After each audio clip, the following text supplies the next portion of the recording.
peut-on encore respirer en ville? Alors jugez vous-même, vous allez voir cette carte. Chaque jour, clairement, va avec son lot de pollution. Vous avez ici en rouge les 15 grandes villes qui sont concernées aujourd'hui par un pic de pollution. Mais vous prenez cette carte, c'était sensiblement la même chose hier, ce sera sensiblement la même chose demain. Donc non, nos villes ne sont pas respirables. Alors je vais peut-être bousculer un petit peu certaines idées reçues, ou en tout cas doucher les espoirs de certains écolos. Mais les coupables ne sont absolument pas ce qu'on croit. Le cocktail explosif, vous l'avez sous les yeux. Particules fines, dioxyde d'azote, ozone, ça c'est ce qu'on appelle la pollution de fond, c'est-à-dire c'est la pollution à laquelle on est exposé en permanence tous les jours, et les championnes de toute catégorie, ce sont bien évidemment les particules fines.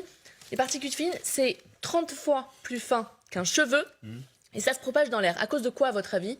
La réponse, vous l'avez là, le chauffage. Donc première idée reçue, non, ce ne sont pas les voitures les principales responsables, mais bien le chauffage, et notamment le chauffage à bois. Alors vous allez me dire, vous plaisantez, le chauffage à bois, ça ne représente pas quand même tant que ça. Bah si, 8 millions de foyers se sont équipés en France de chauffage à bois. Et bien que les écologistes le défendent comme étant l'énergie renouvelable par excellence, c'est la pire combustion pour nos poumons. Au téléphone, on me disait hier que le chauffage au bois s'annonce comme le grand chantier des années qui viennent parce que notre consommation a atteint un niveau jamais atteint depuis 70 ans. Problème à ça, vous ajoutez les autres polluants, dioxyde d'azote et ozone. Par exemple, l'ozone, c'est étroitement lié à la météo.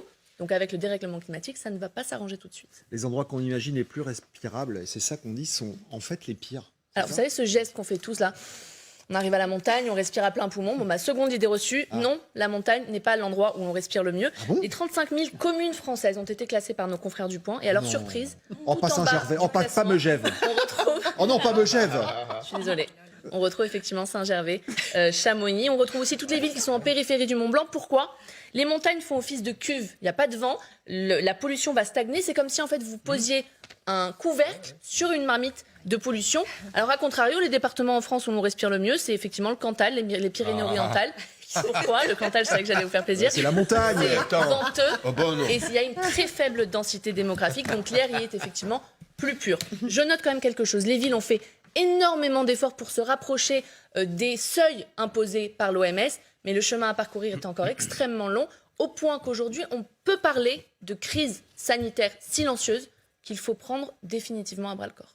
C'est une belle illustration, celle de la montagne. Hein. C'était vraiment sympa. Jade, c'était hyper intéressant. Passionnant. Merci. Surtout qu'on le fait tous, Mais d'arriver à la montagne. Mais moi, la première. On dit, ah là là, l'air pur, enfin, maintenant, c'est pire, en fait. Allez faire du ski au Lioran. Au Lioran, le Lioran 15, le Cantal. Oui. Allez-y.